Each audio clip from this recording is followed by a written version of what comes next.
Hello everybody, कैसे हैं आप सभी लोग। आई होप आप सब बहुत अच्छे होंगे एंड अपने प्रिपरेशंस को बहुत ज़ोरदार तरीके से कंटिन्यू कर रहे होंगे। Myself Piyush Pawa and I am here with the subject of advance bank management. Advance bank management के मॉड्यूल ए के हम सभी के सभी कॉन्सेप्ट्स को कवर कर चुके हैं।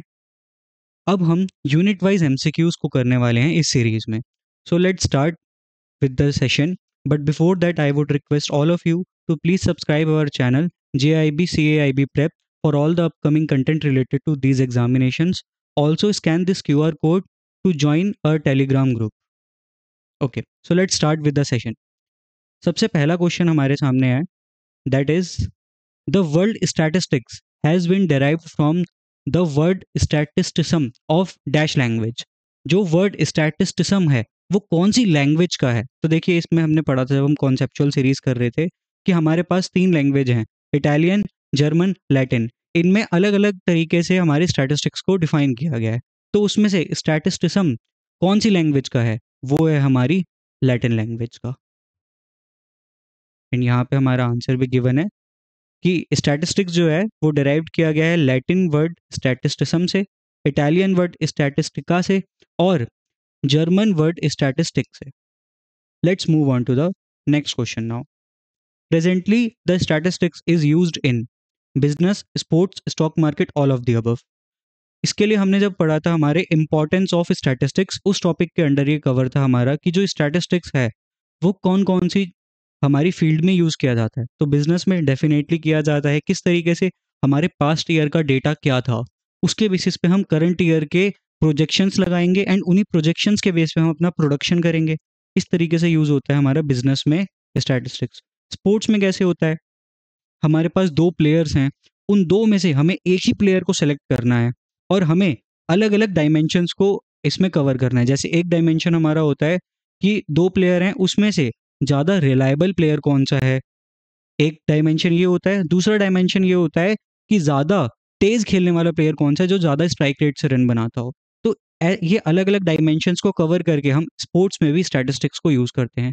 स्टॉक मार्केट में हम स्टैटिस्टिक्स को डेफिनेटली यूज़ करते हैं बाय यूजिंग रिग्रेशन एनालिसिस। उसी के बेसिस पे हम प्रोजेक्ट करते हैं कि अगर एक पर्टिकुलर स्टॉक है, उस शेयर की वैल्यू किस ईयर में कितनी थी, अब कितनी है और किस किस पेस पे वो ग्रो होगा। तो इसीलिए स्टॉक मार्केट में भी हमारा स्टैटिस्टिक्स यूज होता है and hence option D is our answer, क्योंकि सभी के सभी जो हमारे ये फील्ड्स हैं इनमें स्टैटिस्टिक्स का यूज़ किया जाता है। आई होप आपको समझ में आया होगा एंड यहाँ पे इसकी एक्सप्लेनेशन भी है कि answer D is correct and why. क्यों? क्योंकि बिजनेस एंड इकोनॉमिक्स में यूज़ होता है स्टैटिस्टिक्स, मेडिकल फील्ड में होता है, वेदर फॉरकास्ट में होता है, स्टॉक मार्केट में होता है, बैंक में होता है और स्पोर्ट्स में भी यूज़ होता है। Okay, let us move on to the next question. Next question हमसे कहता है कि कौन सा एक इंपॉर्टेंट फेज नहीं है एनालिसिस ऑफ स्टैटिस्टिकल डेटा का। तो देखिए, क्या क्लासिफिकेशन एक इंपॉर्टेंट स्टेप है? इसमें हमने पढ़ा था 4 फेजेस ऑफ स्टैटिस्टिकल डेटा। उसमें हमने क्या पढ़ा था? Collection, classification, then presentation and then analysis और उसके बाद इंटरप्रिटेशन। तो अगर हमें डेटा का एनालिसिस करना है तो कौन सा इसमें से स्टेप नहीं है? क्लासिफिकेशन है, कलेक्शन है, टेबुलेशन वो भी है। तो हमारा जो जनरेशन ऑफ इनकम है वो एक इंपॉर्टेंट फेज नहीं है किसका? स्टैटिस्टिकल डेटा के एनालिसिस का। Hence option B is our correct answer and we can see here कि ये जो हमारे 4 अलग अलग स्टेप्स हैं वो यहाँ पे हमें रिटर्न है and hence option B is our correct answer, क्योंकि option B generation of income हमारा इंपॉर्टेंट फेज नहीं है स्टैटिस्टिकल डेटा के एनालिसिस का। Let us move on to the next question. Next question है हमारा, statistics can be used to analyse demand, cost, price, quality, consumer satisfaction, these areas are components of. ये जो components हमने देखे, ये जो हमारे एरियाज हमने डिफरेंट डिफरेंट देखे, क्या? डिमांड को एनालाइज करना, कॉस्ट को करना, प्राइस को करना, क्वालिटी, कंज्यूमर सेटिस्फैक्शन, इन सब को अगर हमें एनालाइज करना है तो ये एरिया कौन से कंपोनेंट का पार्ट है? मैथमेटिक्स ऑब्वियसली नहीं, बायोलॉजी नहीं, सोशियोलॉजी नहीं, economics is our correct answer. क्यों? क्योंकि इकोनॉमिक्स में ही हम डिमांड को कवर करते हैं, कॉस्ट को असरटेन करते हैं, प्राइस सेट करते हैं और कंज्यूमर के सेटिस्फैक्शन को डराइव करते हैं in order to maximise our profit. Hence option number B is our correct answer and यहाँ पे लिखा भी गया है, in economics statistics is used to analyze demand, cost, price, quality, different laws of demand. Hence, option number B is our correct answer. Okay, let us move on to the next question, which is which statistical method can be used in weather forecasting? कौन सा statistical method हम weather forecasting के लिए use करते हैं? तो देखिए, जब भी हमें forecast करना होता है कुछ, उसके लिए हम हमेशा regression analysis को यूज करते हैं. हम एक regression equation बनाते हैं जिसमें हम A की वैल्यू निकालते हैं, B की वैल्यू निकालते हैं, एंड उसके बेसिस पे आगे आने वाले पैटर्न्स को हम नोटिस करते हैं, एंड फिर हम एक पर्टिकुलर वैल्यू तक पहुंचते हैं. Hence option number B is our correct answer. So यहाँ पे भी वही लिखा है, statistical methods like regression techniques and time series analysis are used in weather forecasting. Option number B is our correct answer. Let's move on to the next question. Which of the following statements is false regarding statistics? So ये जो हमारे नीचे statements हैं, इनमें से कौन सा हमारा स्टेटमेंट जो है वो फॉल्स है? It presents the data in quantitative form. ये तो हमारा करेक्ट है स्टेटमेंट. क्यों? क्योंकि कोई भी डेटा को अगर हमें क्वांटिफाई करना होता है, क्वांटिटेटिव फॉर्म में लिखना होता है, तो हम कौन सा मेथड यूज करते हैं? Statistics method. अगर क्वालिटेटिव डेटा होता है तब हम स्टैटिस्टिक्स यूज नहीं कर पाते. हेंस ये वाला जो आपका ऑप्शन है वो तो करेक्ट है. It simplifies the complex data. Definitely it does, क्योंकि हम टैबुलेशन और प्रेजेंटेशन मेथड्स के यूज करके हम बहुत ही कॉम्प्लेक्स डेटा को easily using the bar charts and table हम बहुत ही इजीली अपने डेटा को सिंप्लीफाई करते हैं एंड प्रेजेंट कर पाते हैं. It provides a technique of comparison. Definitely it does, क्योंकि हमारा जो डेटा होता है, हम लास्ट ईयर के डेटा को प्रेजेंट करके और इस ईयर के डेटा को प्रेजेंट करके आपस में एक कंपैरिजन को फैसिलिटेट कर सकते हैं. Hence option number C is your correct answer. Sorry, hence option number C is also true regarding statistics. And now last है, it does not help in forecasting outcomes, and which is your false statement. अभी हमने थोड़ी देर पहले ही last जो हमारा MCQ था उसमें पढ़ा कि वेदर फॉरकास्टिंग में हम रिग्रेशनल एनालिसिस को यूज करते हैं, और यहाँ पे कह रहे हैं कि हम फॉरकास्टिंग आउटकम्स को में हेल्प ही नहीं कर सकता statistics. Which statement is wrong? Hence option number D is our correct answer. Okay, let us move on to the next question, which is the data collected directly और first time by investigator from the respondent is called. अगर हम data को directly first time collect कर रहे हैं, investigator respondent से directly first time अगर data को कलेक्ट कर रहा है, उसे हम क्या कहते हैं? उसे हम कहते हैं प्राइमरी डेटा. सेकेंडरी डेटा क्या होता है? सेकेंडरी डेटा होता है अगर किसी इंस्टीट्यूशन ने या किसी पर्सन ने ऑलरेडी कोई डेटा कलेक्ट किया है, उसे हम अपनी स्टडी में यूज कर रहे हैं, उसे हम कहते हैं सेकेंडरी डेटा. टर्शियरी डेटा जैसा कोई भी डेटा नहीं होता, सर्वे डेटा होता है. सर्वे डेटा इज लाइक कि आपने कोई सर्वे किया, आपने किसी और के कहने पे किया, वो होता है हमारे लिए survey data. Hence option number A is your correct answer for this question. I hope आपको समझ में आया होगा. So now let us move on to the next question. Which of the following is not a source of secondary data? Secondary data का सोर्स नहीं है कौन सा इनमें से? न्यूज़पेपर है, वेरियस रिसर्चेस डेफिनेटली है, reports published by WHO, UNESCO etcetera ये भी है. तो कौन सा एक सोर्स नहीं है? वो है फ्रेंड्स. क्योंकि जो हम फ्रेंड्स आपस में बात करते हैं, आपस में हम फ्रेंड्स आपस में कुछ भी शेयर करते हैं एक दूसरे से, उसे हम किसी भी स्टडी में यूज नहीं कर सकते. उसे हम एक सेकेंडरी डेटा का सोर्स बता के हम किसी अपनी स्टडी में अप्लाई नहीं कर सकते. क्योंकि इट्स लाइक कि अगर हम कोई भी चीज़ हम अपने फ्रेंड से शेयर कर रहे होते हैं, इट्स नॉट ऑफिशियल. और अगर हम कोई भी ऑफिशियल स्टडी को अपनी पर्टिकुलर स्टडी करने के लिए, अपने पर्टिकुलर किसी प्रोजेक्ट में कोई ऐसे इंफॉर्मेशन को लगा रहे हैं जो ऑफिशियल डेटा नहीं है, so it can be harmful for us.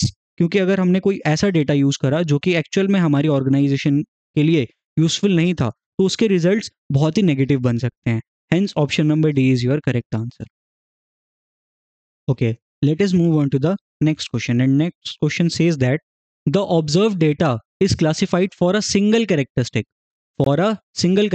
by sports event like cricket, football, chess. This is dash classification. तो अगर हमारे पास सिंगल कैरेक्टरिस्टिक होता है तो वो हमारा कौन सा क्लासिफिकेशन होता है? वो होता है one way classification. Two way classification कब होता है? जब हमारे पास टू कैरेक्टरिस्टिक्स होते हैं.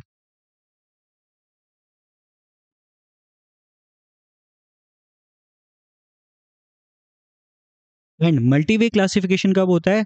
जब हमारे पास मल्टीपल कैरेक्टरिस्टिक्स होते हैं.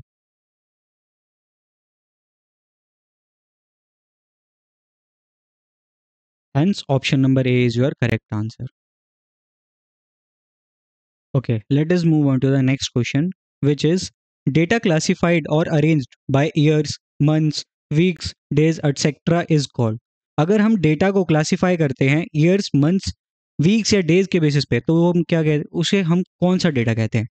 क्वालिटेटिव डेटा नहीं, क्वालिटेटिव डेटा तो होता है अगर हम किसी के एट्रीब्यूट्स के बेसिस पे क्लासिफाई कर रहे हैं डेटा। क्वांटिटेटिव डेटा नहीं, क्वांटिटेटिव डेटा होता है जब हम नंबर्स में क्वांटिफाई करके डेटा को रिप्रेजेंट करते हैं। टेम्पोरल और chronological data is your correct answer. Chronological और टेम्पोरल डेटा वो डेटा होता है जिसमें हम टाइम पीरियड को यूज करते हैं किसको, डेटा को क्लासिफाई करने के लिए। एंड जोग्राफिकल डेटा क्या होता है, जब हम geographical boundaries like states, country, cities, इस टाइप के हम अपने डेटा को कंसिडर करते हैं for the classification. Hence option number C is your correct answer. Okay, let us move on to the next question. Next question क्या कह रहा है आपसे, data classified based on attribute such as gender, religion, literacy, intelligence. अभी मैंने आपको बताया जब हमारा एट्रीब्यूट होता है जिन एट्रीब्यूट्स को हम क्वांटिफाई नहीं कर सकते, उस टाइप के क्लासिफिकेशन डेटा को हम क्या कहते हैं, qualitative data. Hence option number A is your correct answer. Let us move on to the next question, which says the observed data is classified according to sports event and gender. This is called dash classification. अब यहाँ पर हम देखें, हमारे पास दो characteristics हैं, sports event को भी हम कंसीडर कर रहे हैं और जेंडर को भी कंसीडर कर रहे हैं। तो अगर हमारे पास टू कैरेक्टरिस्टिक्स हैं, तो टू कैरेक्टरिस्टिक्स जब भी हमारे पास होते हैं तो उसे हम कौन सा क्लासिफिकेशन कहते हैं, उसे हम कहते हैं two way classification. Hence option number B is our correct answer. Okay. Next question says the number of occurrence of a variable is termed as dash of that variable. जो कोई एक वेरिएबल कितने टाइम्स अकर हो रहा है उसे हम कौन सा टर्म कहते हैं, उसे हम कहते हैं frequency. Hence option number C is our correct answer. Okay, the next question is the way of representing a data in form of a table consisting the values of a variable with the corresponding frequencies. एक table है जिसमें एक side हमारे पास variable है, let suppose x है, and उसके दूसरे side में हम कॉरस्पॉन्डिंग फ्रीक्वेंसीज को लिख रहे हैं। तो इस टाइप के टेबल को हम क्या कहते हैं, इसे हम कहते हैं फ्रीक्वेंसी डिस्ट्रीब्यूशन। एंड इसका यूज हम कब करते हैं, मीन मीडियन मोड कैलकुलेट करने में। इन शॉर्ट, जब हम measure of central tendency and dispersion करेंगे तब हम फ्रीक्वेंसी डिस्ट्रीब्यूशन का यूज करते हैं। Okay, now the next question is when a class is formed within two values like 0 to 10 it is termed as. अब जब हम एक क्लास को फॉर्म करते हैं लाइक 0 to 10, 10 to 20, 20 to 30, तो जो ये हमारी 20 to 30 है इसे हम क्या कहते हैं, इसे हम कहते हैं class interval. Hence option number A is our correct answer. Next question says the difference between upper limit and lower limit of a class is known as। जो डिफरेंस होता है हमारे अपर लिमिट और लोअर लिमिट का उसे हम क्या कहते हैं, उसे हम कहते हैं class width. Hence option number C is her correct answer.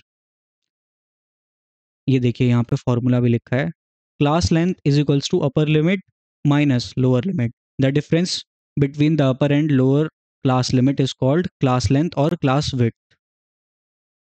Okay, next question is which of the following statements is not true. कौन सा स्टेटमेंट इसमें से ट्रू नहीं है। ओके, class mark is calculated as the average of upper and lower limit. ये तो correct है, हमारा क्लास मार्क यानी हमारी मिड वैल्यू भी कहते हैं उसे हम। वो कैसे कैलकुलेट होता है, upper limit plus lower limit divided by 2। तो upper limit plus lower limit इसका एवरेज हो गया, तो ये तो हमारा स्टेटमेंट एकदम करेक्ट है। Inclusive classes can not be converted to exclusive classes, ये हमारा ऑप्शन जो है ये फॉल्स है। क्यों, क्योंकि अगर हमें इंक्लूसिव क्लासेस को एक्सक्लूसिव में कन्वर्ट करना होता है, इंक्लूसिव क्लासेस क्या होती हैं, सबसे पहले हम ये समझते हैं लाइक 0 to 10, 11 to 20, 21 to 30, जिसमें upper limit of a class is not equals to lower limit of next class. जब ऐसा होता है, जब ये दोनों इक्वल नहीं होती, उसे हम क्या कहते हैं, उसे हम कहते हैं इंक्लूसिव क्लासेस। अगर हमें इसे एक्सक्लूसिव में कन्वर्ट करना है तो हम क्या करते हैं, अपर लिमिट में 0.5 ऐड करते हैं और लोअर लिमिट से 0.5 माइनस करते हैं। तो ये आपका क्या हो जाएगा, 0 से 10.5। 11 में से हम 0.5 माइनस करेंगे तो क्या आएगा 10.5 माइनस 10.5 से 20.5, क्योंकि हमें अपर लिमिट में 0.5 ऐड करना है। तो हम इंक्लूसिव को एक्सक्लूसिव में कन्वर्ट कर सकते हैं, बट स्टेटमेंट क्या कह रहा है, कैन नॉट, यानी हम नहीं कर सकते, इसलिए हमारा ये स्टेटमेंट फॉल्स है। Hence option number B is the answer. And with this question आज की जो हमारा ये क्लास है वो यहीं पे एंड होता है। आई होप आपको आज की क्लास के सभी टॉपिक समझ में आए होंगे। If yes, then please hit the like button, comment down your reviews, and also subscribe to our channel JIB CIB Prep for all the upcoming content related to these examinations, and also scan this QR code to join our Telegram group. Thank you so much everyone for joining this session.